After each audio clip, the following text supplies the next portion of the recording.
Hi everybody and welcome to my channel. In today's video I am going to be making some very simple Christmas cards and I wanted to show you what my process is. So I am using Archer's 300 GSM cold press paper and the White Nights watercolour paints, and all I'm doing is I've taken these pieces of paper, which I've cut the paper down to around A6 size I think it was, and I did a wash of water on all of them first. I didn't show you that on the second two, but I showed you on the first one. And after adding the water wash, I then went in first with black and then with a gradient in different colours. So the first one I did in purples and then down to pink to create a nice purple skyline. The second one I went in after the black with indigo, and then azure azure green, and then a lighter green yellow at the bottom. And with the final one that you can see me doing now, I went in with some brown, black mixed with sepia, but I decided it was it wasn't thick enough, so I went in with more black, and then I added in this nice reddish brown colour and then finally some orange, and that was basically it. Fairly straightforward. This must have taken me 5-10 minutes to do these 3 washes. It wasn't very long at all, and this is what they look like when they are dry.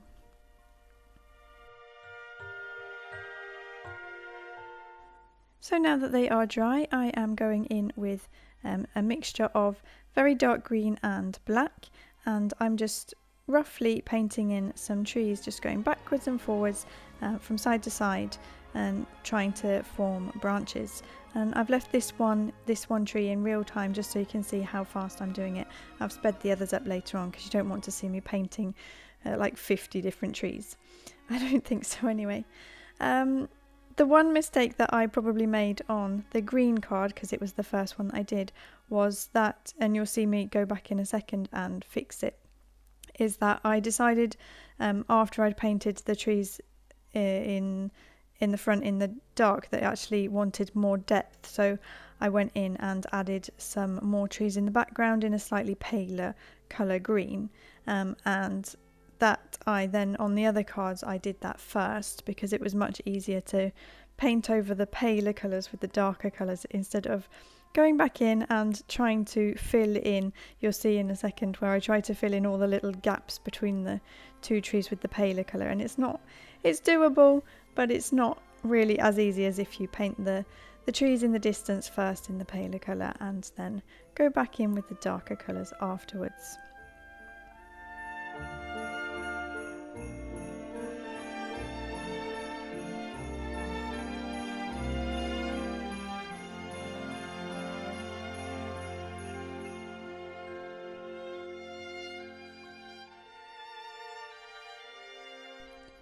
So I repeated the exact same thing again, only this time I went in with the paler colours first, so decided to go for a purple this time. I know trees aren't really purple, but you know, why not?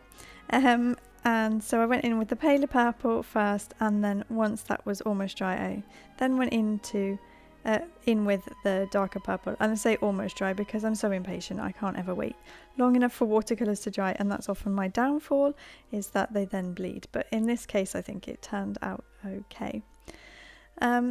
So yeah, this is basically the process, and fairly straightforward. It's not an original idea. I stole it from there's many people on like Instagram and Twitter that do these kind of things all the time, so it's not really original, but I wanted to give it a go and see how easy it was to do. I really love making my own Christmas cards. It's something that I've done every year.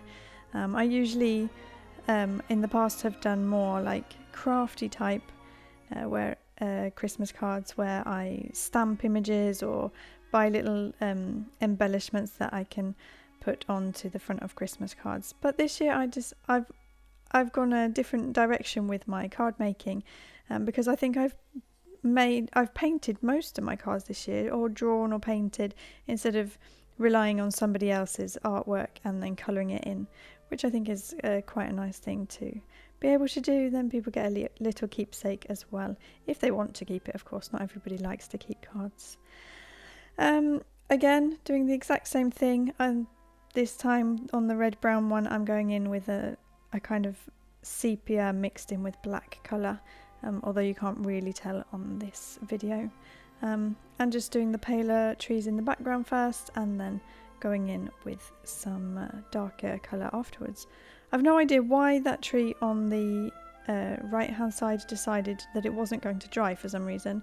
All the other trees dried nice and quickly, but that pale tree in the background just refused to dry.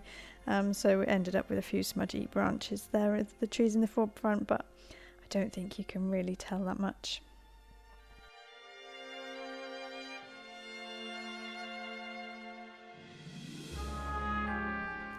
So once all my backgrounds and trees were dry, I decided I wanted to add some snowflakes to the cards, and I first mixed up some white gouache with a little bit of water, and I tried tapping it from my brush, but it just refused to budge. I don't know why. I was a little bit cautious about adding more water because I didn't want it to be random splodges.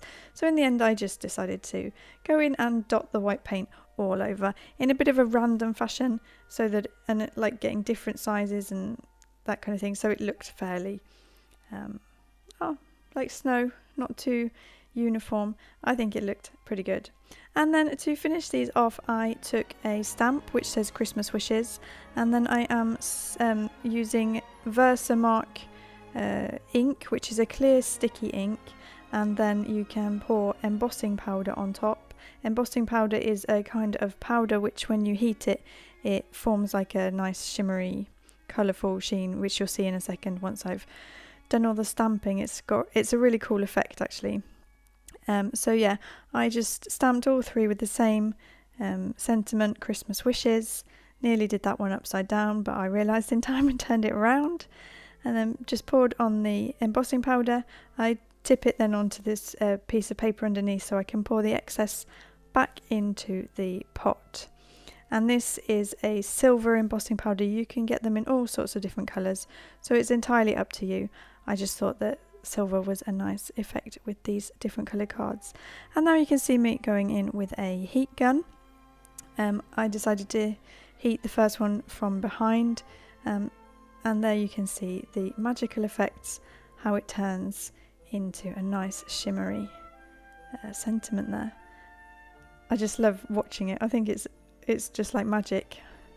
So you can heat it from the front or the back, it doesn't really make much difference, just as long as you keep moving the heat so that it doesn't bubble and go weird. But yeah, so I did that with all three, and then something that I didn't show you in this is I then took these pictures and I mounted them onto coloured cards, and then a black card, and then finally a backing card. And that is it for today. Thank you so much for watching. I really hope you enjoyed it, and I hope you have a fantastic week, and I will see you in my next video. Bye!